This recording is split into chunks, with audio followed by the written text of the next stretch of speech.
Assalamualaikum warahmatullahi wabarakatuh. Salam sejahtera untuk sahabat pengawas semuanya. Kembali lagi bersama kami di program Rasa Malu Ramadan Santai bersama Panwaslu yang membahas isu-isu aktual tentang pemilu. Baik, sahabat pengawas, hari ini kita kedatangan tamu spesial yaitu dari PPK. Hari ini hadir bersama kita Komisioner PPK Divisi Farmas yaitu Ibu Ismania. Selamat datang Bu Ismania. Oke. Sehat Bu? Alhamdulillah sehat. Puasa lancar?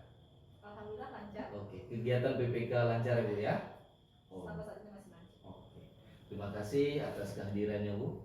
Baik, kita akan mengulas sedikit apa itu pemilu, mungkin apa itu masyarakat, kemungkinan masyarakat luas umum yang tidak mengerti, belum mengerti Bu ya.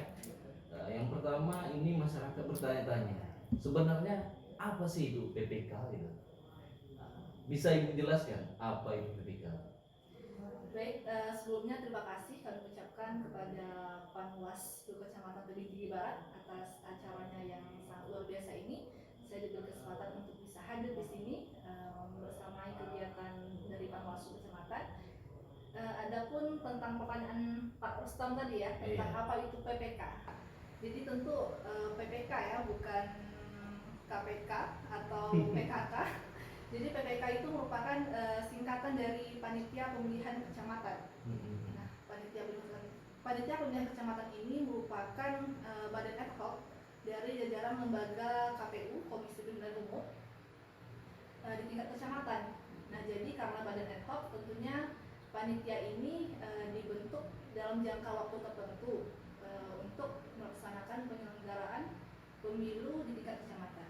Nah, kalau misalnya secara hierarkinya kelembagaan KPU ini mungkin dari pusat itu ada namanya KPU RI, kemudian di tingkat provinsi ada namanya KPU provinsi, kemudian di kabupaten kotanya ada namanya KPU kabupaten atau kota, dan di tingkat kecamatannya inilah kami PPK. Nah, kemudian di bawah kami ada lagi namanya PPS, Panitia Pemungutan Suara. Nah, juga di tingkat TPS-nya ada namanya KPPS dan juga Pantarlih. Nah, itu hierarki dari kelembagaan KPU. Kemudian juga kalau di PPK ini kami terdiri dari 5 anggota, 1 orang ketua merangkap sebagai anggota, dan ada 4 orang anggota.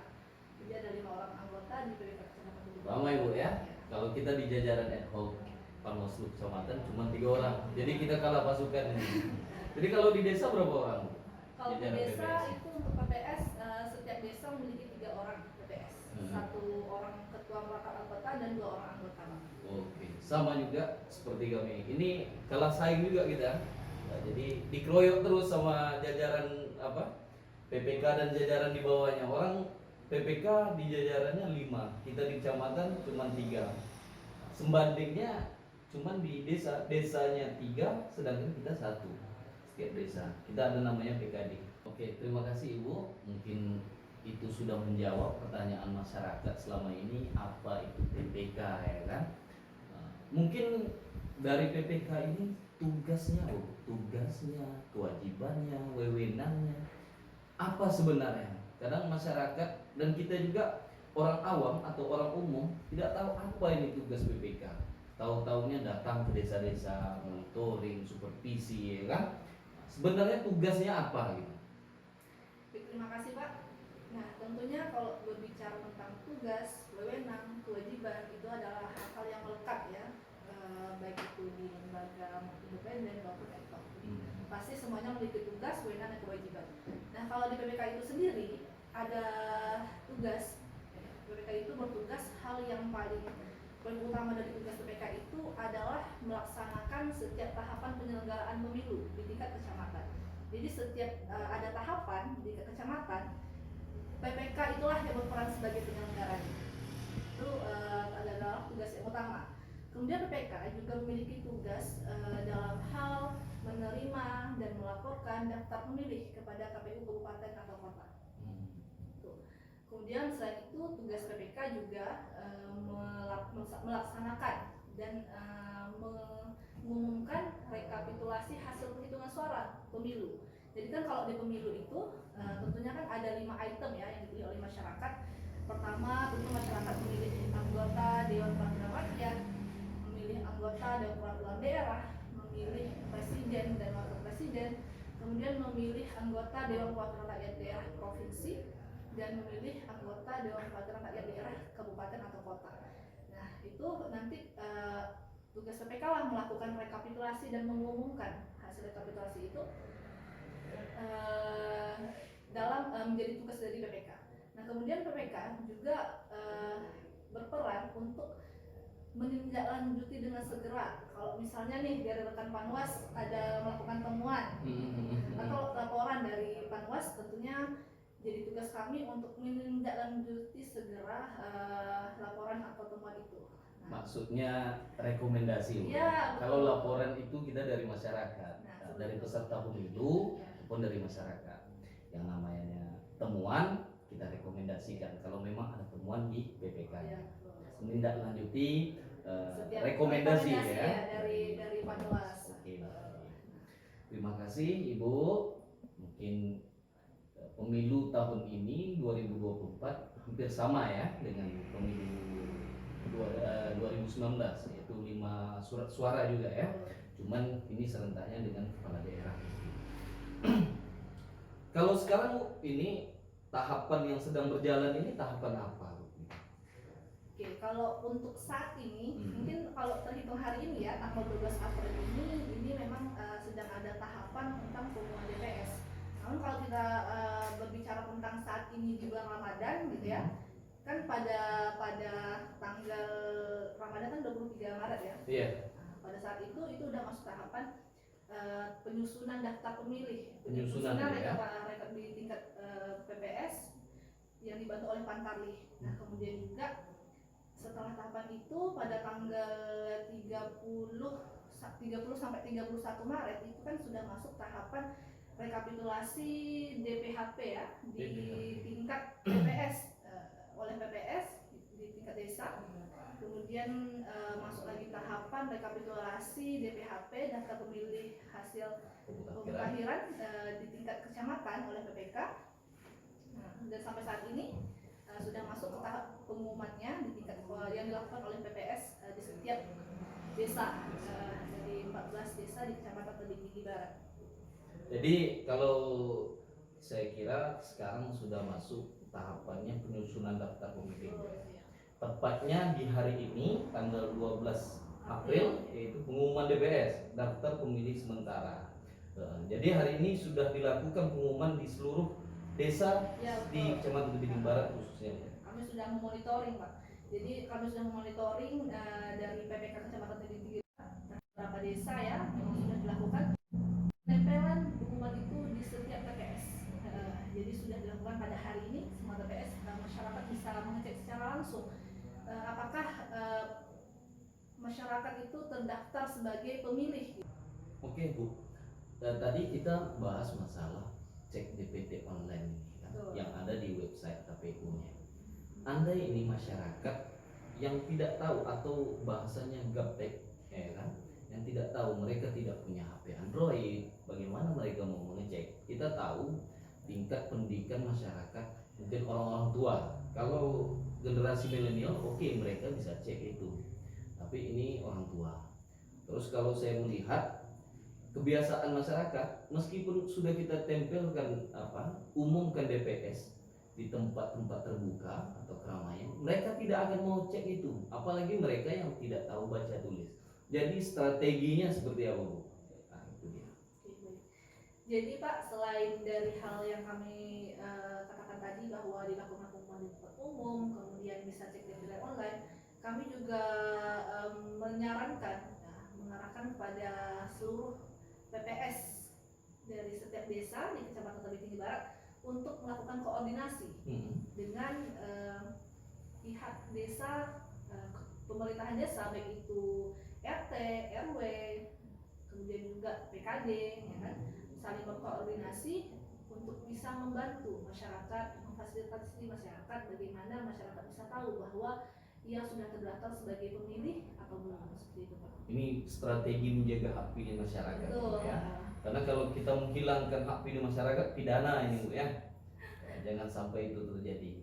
Baik, ini mungkin sedikitlah strategi dari jajaran PPK Kecamatan Tebing Tinggi Barat khususnya untuk menghadapi pemilu 2024 yang kalau kita lihat tinggal hitungan bulan saja ini, yaitu tanggal 14 Februari 2024. Apa strategi biar semua tahapan di tingkat kecamatan khususnya Tebing Tinggi Barat ini, strategi PPK biar semuanya berjalan lancar?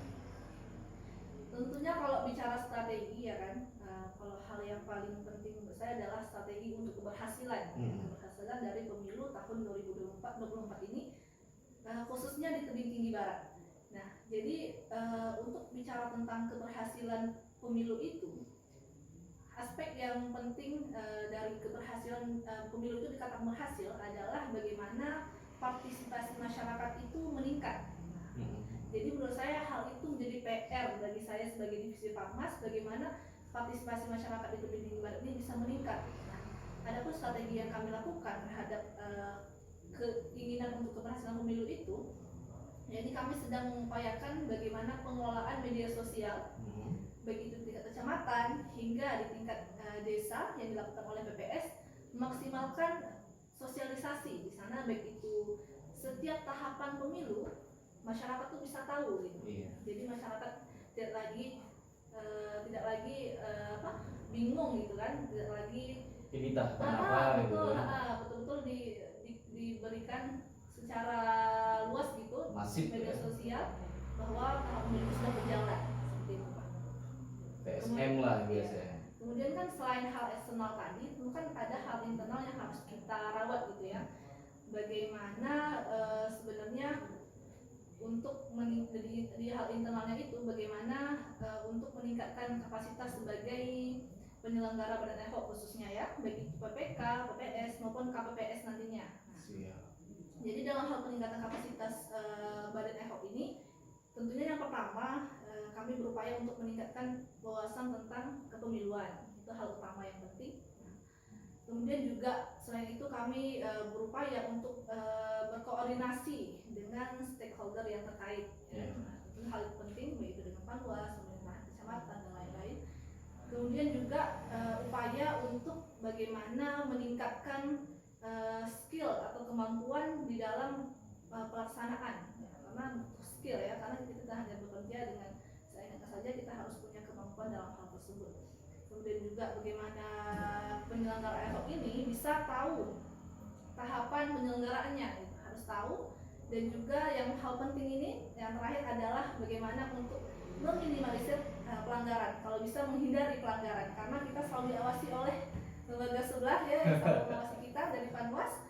Jadi itu hal penting, hal internal ya, karena itu akan berpengaruh terhadap bagaimana keberhasilan pemilu di Tebing Tinggi Barat. Seperti itu. Kalau tadi dari PPK, indikator keberhasilannya itu adalah tingkat partisipasi pemilih atau partisipasi masyarakat. Kalau di kita Bu, khususnya saya ini membidangi divisi HP2H, ya kan, punya target juga. Kalau Ibu partisipasi masyarakatnya tinggi, kalau saya partisipasi masyarakat dalam pengawasan. Nah, jadi bukan hanya kami ini cuman bertiga di jajaran pimpinan di Panwaslu Kecamatan, tidak mungkin bisa mengawasi seluruh, baik itu penyelenggara maupun peserta pemilu. Jadi kita berharap juga masyarakat ikut mengawasi itu. Baik, mungkin hanya itu pembahasan kita malam ini. Mungkin kita lanjut nanti ada dengan komisioner yang lain. Sebenarnya malam ini kita kedatangan 2 orang narasumber dari PPK, yaitu ada Pak Haryadi di divisi hukum. Namun beliau hari ini menyerahkan langsung kepada divisi Farmas, Bu Ismania katanya, biar lebih yang disampaikan kehumasan atau hubungan antar lembaga atau pemerintahannya pas Membidangi gitu. hal itu. Membidangi ahlinya ya kan. Nah, yang terakhir nih Bu, closing statementnya dari PPK nih, apa nih kira-kira untuk pemilu 2024? Silakan. Teman pemilih, pastikan Anda terdaftar ke dalam daftar pemilih pada pemilu tanggal 14 Februari 2024 2024 karena satu suara Anda menentukan masa depan bangsa. Oke, terima kasih Bu PPK, Bu Isma, dengan closing terakhirnya yang sungguh prestisius, ya, karena satu suara menentukan masa depan bangsa. Baik, terima kasih telah hadir di acara kami Rasa Malu, Ramadan Santai bersama Panwaslu. Semoga kegiatan ini bisa mengedukasi masyarakat mengenai pemilu tahun 2024. Baik, terima kasih Ibu telah hadir.